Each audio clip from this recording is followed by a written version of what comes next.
Mas para falar sobre esse fechamento de mercado nessa nossa semana, para falar sobre o mercado dessa sexta-feira, vamos conversar agora com Gabriel Fioravanti, analista da carteira do investidor. Seja muito bem-vindo ao nosso programa. Muito obrigado por ter atendido aí ao nosso pedido, atendido ao nosso convite e estar participando aqui com a gente.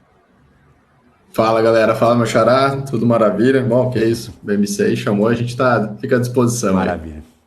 Sempre muito bem, né? Fechando a sexta-feira, o pessoal já vai encerrar aqui o Crypto News e a gente vai para o happy hour, que a gente está próximo aqui, a gente já vai encher a cara, porque sexta-feira é dia de festa, parece que não muito para os criptoativos que mantiveram essa tendência de lateralização. Não acontece muita coisa aqui no nosso mercado. Como que você avalia esse momento? A gente não sai desses 19 mil dólares, se aproxima um pouco dos 20, um pouco dos 18, mas esse patamar está sendo mantido há um bom tempo aqui para o mercado de criptoativos, principalmente para o Bitcoin, que é o maior desses criptoativos, com maior relevância ali no mercado, maior valor de mercado. Como que você está avaliando toda essa posição de lateralização do mercado? Dá para acontecer alguma coisa ainda neste final de ano? Não tem nenhum grande evento com muita força. A gente vai ver a política monetária lá nos Estados Unidos talvez não surpreender tanto. Como que você está avaliando esse momento e se há a possibilidade de a gente romper essa lateralização? Aqui na casa a gente tem tomado algumas decisões com cautela justamente por causa dessa questão desse movimento lateral. Se a gente for avaliar a saída de cripto das exchanges, né, tá muito alta a saída, a gente nunca viu isso acontecendo no passado, então a gente está cada vez mais vendo saída do movimento, só para quem é mais leigo entender, né, saída a gente quer dizer que as pessoas estão transferindo suas criptos das exchanges para dentro das suas carteiras próprias, né, e tudo mais. Isso pode dar uma interferência em talvez um choque de liquidez, alguma coisa do tipo, porque acaba aumentando, sem querer, aumenta a volatilidade, né? Você retira, né? Você tem essa saída de liquidez de dentro da exchange, então qualquer pouco volume, ele já acaba infringindo ali numa volatilidade um pouco mais alta nos ativos, dado que, né, a grande maioria das criptos elas estão alocadas em carteiras próprias, né? Estão on-chain ali, de fato. Né? Então, por enquanto, a gente está realmente muito assim, aguardando, né, o que vai acontecer, se vai realmente romper. A gente está avaliando mesmo só a partir de ficar acima dos 24, 25 mil dólares. Por enquanto não tem muito o que fazer. O cenário não está muito bonito, né, se a gente for ver do lado mundial, apesar da gente deu algum, né, as últimas informações vindas dos Estados Unidos assim, foram um pouco divergentes, algumas não deu muita clareza para o mercado também.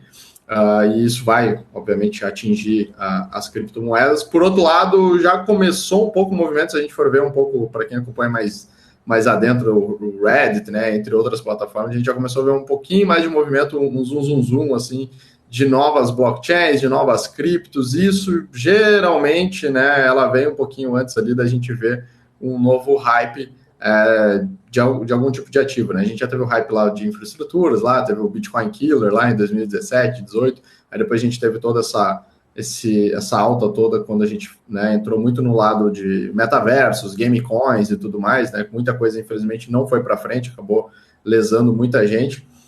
E já começou de novo aí, a gente já está vendo nas redes aí que já começou um novo hypezinho falando novamente de criptos de infra, né, criptos com blockchain próprias, né, entre outras. Pode ser que a gente esteja se preparando para esse movimento. Outro detalhe interessante é que os mineradores, eu gosto de acompanhar muito isso, os mineradores, nas últimas semanas, eles pararam de vender, isso já é um ótimo sinal, então quer dizer que eles conseguiram fazer ali, dar uma balanceada no caixa, digamos assim, dado que eles estavam realmente precisando fazer caixa para aguentar, né, toda a queda das criptos, e agora eles estão no movimento mais estabilizado. Isso, quem sabe, vai dar mais um gás no mercado para a gente acompanhar uma alta, né? Mas eu, graficamente falando, eu estou mais acreditando em ir até os 15 mil dólares do que subir para os 25. O mercado anda meio esquisito. Só tomando uma cerveja sexta no final do dia mesmo para aguentar, porque tá complicado. Tá complicado realmente para esse movimento que a gente chama de capitulação no mercado, tanto tradicional quanto aqui no mercado de criptoativos, são os grandes detentores ali desses criptoativos, os mineradores em sua maioria, ou qualquer outro grande investidor institucional, as baleias, como a gente vê muito falar aqui no mercado de criptoativos, começam a vender para bancar as suas operações, vender forçadamente, não é questão de de fundamento, não é uma grande questão ali de como que os criptoativos vão se desempenhar, mas sim a necessidade de vender para bancar suas operações. A gente viu muito isso acontecer com os mineradores recentemente por conta desse bear market que nós vivemos, por conta das taxas, por conta da dificuldade de fechar o caixa ali no final do mês e justificar as suas operações. Então o pessoal começou a vender antes do que deveria, porque a meta do minerador é capturar o ativo, esperar a valorização até um ponto ali que seja interessante vender e aí sim fazer uma venda consciente. Isso não pode acontecer nesses momentos, é o que a gente chama de capitulação, essa venda forçada, massiva aí de criptoativos. Já que o pessoal parou de vender, pode ser um bom sinal, mas claro, a gente chama a atenção, o mercado de criptoativos está sofrendo muito e não há grandes bons sinais aí para a gente ver no futuro, né, Gabriel? Tá complicada a coisa, então a gente tem que olhar dia a dia, olhar com calma, ter um pouco de cautela para não entrar numa furada, não entrar ali acreditando muito numa grande disparada que pode não acontecer no final deste ano, no início do ano que vem. A gente não tem muito uma métrica até este momento de quando que o mercado pode melhorar. E até outro ponto que eu gostaria até de destacar de algumas notícias recentes. Como que essas notícias, por exemplo, que envolvem agentes do mercado de criptoativos, eles podem até gerar um mau agouro aí para o nosso mercado, para o mercado de criptoativos, até para os ativos. Você acha que o pessoal está ficando muito receoso de entrar nos criptoativos por questão da Voyager agora sendo vendida para FTX, tendo que ser vendida para todo mundo? Então tem uma cláusula aí que é, quem oferecer mais vai ter que vender para pagar os clientes danados. Tem a questão do Docon lá da Terra que está aparecido, fala que não está fugindo, mas ninguém encontra o rapaz. Como que todo esse cenário montado com os agentes que atuam no mercado de criptoativos pode estar até impactando a entrada de novos investidores, a entrada do investidor institucional um pouco mais forte? Como que vocês estão vendo todas essas questões? O institucional ele precisa de muita legalidade, né, no movimento que ele faz e tudo mais. A gente viu a Three Arrow Capital, né, que infelizmente acabou sendo um dos piores cases que a gente podia ter aí nos últimos tempos. Mas foi também dado muito a questão de certa tomada de decisão de alavancagem por parte de alguns fundos e tudo mais. Isso acaba, independente do mercado, né? Quando você se alavanca, quando você faz péssimos investimentos ainda mais alavancado, você acaba tomando um risco, né, muito elevado. Você tem que ter ciência do que pode acontecer no mercado de queda. Eles acabaram pegando o pior dos mercados, que ainda foi o efeito da Terra Luna, né? E isso acaba gerando esse baita mal-estar no mercado, né? Às vezes o mercado não está nem acontecendo nada demais, apesar do cenário americano, mas essa geração de notícias ela acaba pesando demais. E o institucional ele prefere dar aquele passinho para trás, e tipo, cara, deixa eu esperar esse movimento, vamos ver o que vai acontecer nesse primeiro instante, e aí depois voltar a fazer os aportes, né? Até janeiro tem um relatório bem interessante da Bridgewater. Até em janeiro a gente tinha mais ou menos 38 bilhões captados no mercado institucional. Isso aí, obviamente, caiu muito, ainda mais com a questão da Three Arrow. E agora, tendo em vista, há alguns fundos ainda árabes, tem muito fundo em Dubai ainda que está voltando agora a fazer os caras estão voltando a fazer algumas aplicações, mas o pessoal diminuiu demais a mão, não era mais aquela loucura que foi do ano passado para cá. E isso ainda está sendo digerido, né? Isso não é uma coisa do dia para a noite que vai acontecer, isso aí vai ser digerido pelo mercado. Eu acredito que até dezembro a gente não vai ver nenhum cenário ainda, nem de alta, nem não vai ter um cenário de clareza. A gente vai ainda, pelo menos, ainda uns 2 meses pela frente, bem laterais mesmo, né? Esperando realmente aguardar aí um melhor cenário para 2023. Vai depender muito, obviamente, das tomadas de decisões lá que vão vir do Fed, né, e do governo americano, porque isso, obviamente, vai acabar impactando o cenário. Um detalhe que tem acontecido é que o Bitcoin em si ele já está desgrudando um pouco do S&P e um pouquinho do dólar, né? Até pelo menos 2 meses atrás a gente via tanto uma correlação positiva quanto negativa com as duas, com os dois dados, né? Tanto o S&P, mais a Nasdaq, né? A Nasdaq subia, acabava também levando o Bitcoin junto, e havia uma correlação ali negativa entre o dólar e o Bitcoin. A gente já começa a notar, se puxar os dados lá no TradingView, o pessoal pode reparar que já começou a mudar um pouquinho. O S&P sobe, o Bitcoin às vezes fica parado, o dólar sobe, o Bitcoin sobe junto, então começou a voltar algumas características do passado, né? Ele começou a descolar um pouco desse cenário.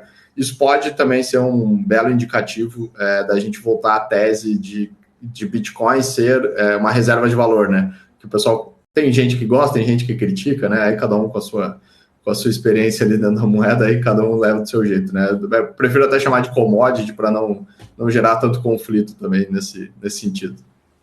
Exatamente. O pessoal que entrou em US$ 69 mil, acho que não acha muito que é uma reserva de valor o Bitcoin depois da guerra, mas é o que a gente fala, mercado de alto risco, estava no seu topo histórico, então a gente estava, claro, próximo ali de um patamar em que era praticamente insustentável com todas as questões macroeconômicas que se apresentaram neste bear market para os criptoativos. A gente teve guerra na Ucrânia, a gente teve agora uma possível recessão nos Estados Unidos e em outros países do mundo, tem política monetária estadunidense pegando pesado aí com a economia, dados de inflação ainda muito fortes, então todo esse cenário ainda está prejudicando muito o mercado de criptoativos, inclusive o Bitcoin. Você comentou anteriormente, eu até queria puxar um pouco essa questão do número de clientes, do número de investidores que está tirando esses criptoativos das exchanges, até colocando no bolso, ali colocando nas próprias carteiras, deixando um pouco parado, saindo um pouco do mercado, tentando ali aguentar um pouco aí esse final de ano, sem muita crise, sem operar muito. Como que isso... e falou um pouco sobre os possíveis impactos sobre a liquidez desses ativos.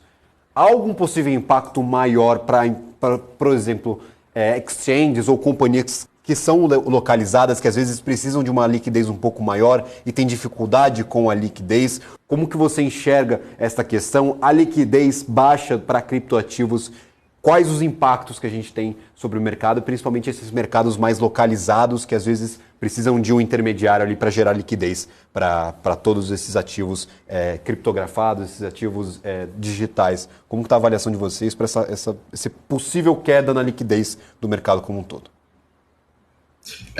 Isso é um fator muito importante. Muita gente às vezes não presta atenção, não dá bola, né? A gente às vezes está acostumado. A galera que é mais trader, né? O investidor a longo prazo ele precisa ficar mais ligado nesse sentido, né? O cara que é mais trader, que vai fazer mais giro ali, talvez não tenha tanto impacto ali de primeiro momento. Mas tem que ficar muito claro, tudo é uma economia, né? Se você começa a ter menos liquidez dentro da sua casa, aí você pega uma exchange daqui a pouco externa, né? Sei lá, que vem lá da China, Singapura, Taiwan, que daqui a pouco uma exchange menor, e ela não consegue ter esse provedor, ela pode puxar até o provedor de liquidez como a FTX, a Binance presta esse serviço também, mas às vezes eles não conseguem fazer essa adequação, até por questões de legalidades ali dos produtos, e aí tem que estar muito ciente, isso é um efeito dominó, né? Quando você começa a perder liquidez dentro dessa exchange, você não consegue oferecer mais a contraparte, porque a gente tem que lembrar, não existe uma bolsa, né, pessoal? Você trada contra a sua exchange, né? Ela está fazendo esse serviço ali para você. E aí a gente pode ver um efeito dominó mesmo acontecendo dentro de algumas casas. Geralmente isso afeta as exchanges menores, né? Essas que você falou ali, mais locais, né? Então, por isso que agora, esse momento, esse tipo de cenário que a gente está vivendo é melhor, né? O investidor, ele escolher uma exchange que tenha mais volume, que tenha mais liquidez, né? Que ela vai poder oferecer um serviço melhor. Se você não está acostumado, Gabriel, quero me expor, mas eu ainda tenho um pouco de receio, vai lá no balcão bolsa mesmo, lá a gente tem ETFs que, né, o investidor também pode entrar, que ele vai estar também, ele vai poder dormir mais tranquilo, digamos assim, né? Que ele vai ter ali toda a questão da B3 se envolvendo no fundo, né? Sendo uma ETF e tudo mais. Então realmente está um momento meio estranho, né? No mundo cripto. Se continuar essa saída de cripto de dentro das exchanges, a gente vai...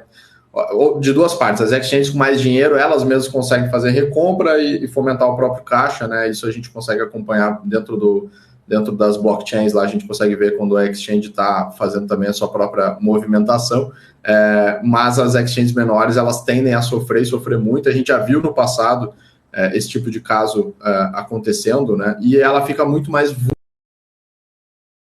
Não ataques hackers, né? Na verdade, ataques já pré-programados de um investidor tentar gerar muito mais alavancagem, e ele mesmo faz esse efeito, e na outra ponta ele está entrando vendido no ativo, alguma coisa assim. Então isso pode vir a acontecer, isso já aconteceu até em exchanges descentralizadas, isso pode acontecer dentro de exchanges centralizadas também, se elas não tiverem ali as devidas preocupações e proteções ali nestes ambientes, né? Por enquanto não está acontecendo nada, mas é bom sempre né, o pessoal já ficar em alerta aí para tomar cuidado. Maravilha, a gente dá esses alertas, traz essas informações até para o investidor se precaver ali, se preparar, porque pode acontecer com o mercado. Só uma das últimas perguntas aqui que eu gostaria de fazer a ti também, trazendo o nosso mapa de variação semanal aqui para minha tela. Falar sobre alguns criptoativos, a gente viu um mercado um pouco morno nesta semana, sem muitas grandes divulgações para a economia norte-americana. A gente viu aqui principalmente o mercado de criptoativos, Purp perdendo aqui 16,24%, mas do lado positivo, Curve e Aave se destacando com 10% e 8%, respectivamente, de alta.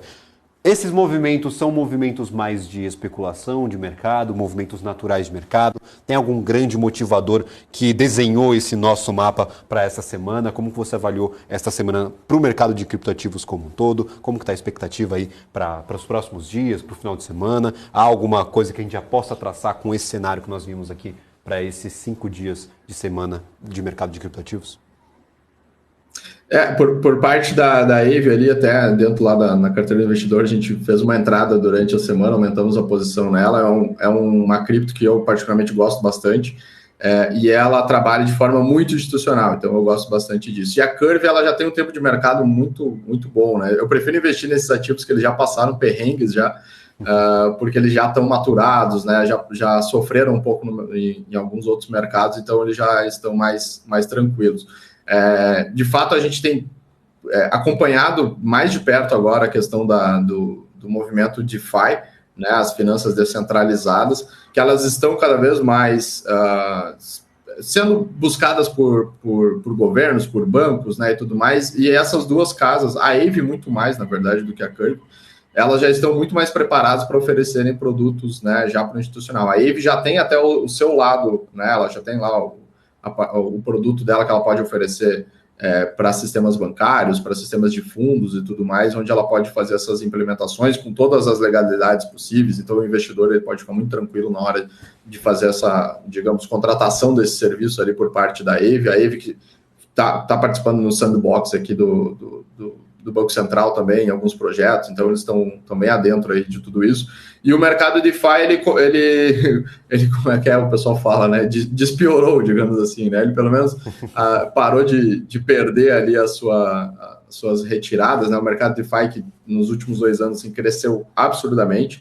Obviamente não foi algo sustentável, estava muito óbvio que não tinha sustentabilidade. Você vê yields de 200%, 300%, isso não existe, tá, pessoal? Economicamente é inviável essas coisas acontecerem, mas agora começaram a criação de novos projetos, produtos bem mais interessantes, né, que os famosos aí que o pessoal está chamando de real yield, né, o yield real ali, realmente, de fato, que vai estar muito mais em linha, né, de um pagamento de juros ali de 14%, 15%, né, no ano ali, que é, assim, o esperado ali dentro do ambiente todo, né? Eu, particularmente, não gosto de ver aquelas coisas assim estrondosas, né, de 1.000%, 2.000%, porque isso realmente não faz sentido, não é sustentável no longo prazo. E a Curve e a Aave, elas já estão muito mais bem preparadas do que as outras, né, tanto de forma institucional, né, que nem eu comentei, quanto de produtização, né? No meu ver, eu sou uma pessoa, eu prezo muito pela UX do produto, pelo desenho de como as coisas são feitas. A Aave realmente ela está um pouco mais avançada nesse sentido, porque até um leigo ali, uma pessoa que está chegando agora, ele consegue acessar, entender um pouco do modelo, fazer um empréstimo descentralizado, né, colocando a sua cripto ali como colateral e tudo mais. E aí a contraparte disso tudo são os governos, né? Os governos, obviamente, eles estão muito em cima, né, estão monitorando bem de perto esse mercado, esse novo mercado, né, das finanças descentralizadas. E aí vai também dessa parte ali da gente entender, vai ter cobrança de impostos? Não vai? Quem que vai liberar? Quem não vai liberar? Né? Eu acredito que agora para 2023, tanto aqui no Brasil quanto nos Estados Unidos, nós já teremos novas diretrizes, né, para o tratamento das criptomoedas. Inclusive, acho que foi hoje, se não me engano, hoje aí o pessoal do nosso Banco Central brasileiro, eles estão unidos lá numa reunião nos Estados Unidos justamente para esse tipo de discussão, né? Para tentar entender, cara, como que a gente regula, né? O que a gente faz, os países cada vez mais vão ter que trabalhar em conjunto para tentar definir uma regra geral, senão a gente vai ver apenas migrações de sedes, né? Como foi a Binance no passado, né? Cada semestre os caras tinham uma sede nova, mas agora chegou no final, chegou no aperto total, então o pessoal vai ter que fazer uma regulamentação mesmo de fato para a gente compreender. E o mercado DeFi ele vai acabar parando dentro do mercado tradicional. Isso já está escrito, assim, no meu ver. A gente vai enxergar mecanismos de finanças descentralizadas sendo implementadas no mercado tradicional. E aí a minha aposta na Aave aí ela vai até melhorar, né? Eu acho que eu vou até cogitar aumentar um pouco da mão aqui dentro da carteira. O mercado regulado altissimamente aí, com muito rigor, vai virar praticamente aí os mineradores de criptoativos, eram quase nômades, que cada hora é proibido e o país tem que ficar levando todo o maquinário para outro, saber onde está a energia mais barata, tentar se adequar à regulação ali, só de realmente abertura de empresa, então vira uma bagunça, a gente tem que realmente seguir para um caminho que faça sentido para ambas as partes, tanto para a regulação estatal, tanto para o mercado. A gente vê essa questão do real yield, parece até o mercado falando, realmente a gente estava exagerando, admitimos, a gente estava de sacanagem com 300% para staking, 300% ali de retorno para lending, para empréstimo de criptoativo. É você em casa achar que em algum lugar do planeta alguém vai aceitar tomar um crédito com 300% de juros. Então é algo que não é factível, é algo que não funciona, se demonstrou aí no mercado ao longo dos meses passados que realmente não faria sentido, quebrou muito protocolo por aí, quebrou muita empresa, a gente está vendo esse movimento de migração para o real yield, ou seja, agora vai, quem sabe, agora a gente vai pagar o que realmente vale, então vamos aguardar, vamos acompanhar esses movimentos e, claro, acompanhar todos esses criptoativos por aqui ao longo dos meses, ao longo dos dias, todos os dias aqui também no Crypto News, trazendo os principais agentes do mercado. Hoje conversamos com Gabriel Fioravante, analista da CDI, da Carteira do Investidor. Gabriel, muito obrigado por ter aceito o nosso convite, por bater esse papo rapidinho aqui sobre criptoativos. Não é um papo que agrada muitos investidores, que às vezes não dá muita esperança, mas é um papo muito importante para todo mundo que está nos assistindo. Perfeito, eu que agradeço o convite aí, pessoal. Boa sexta para vocês, boa cerveja, boa happy hour aí, Gabriel, para vocês, todo mundo aí da VMC. Maravilha, um abraço a ti e a gente se vê na próxima participação. Agora a gente vai para um rápido...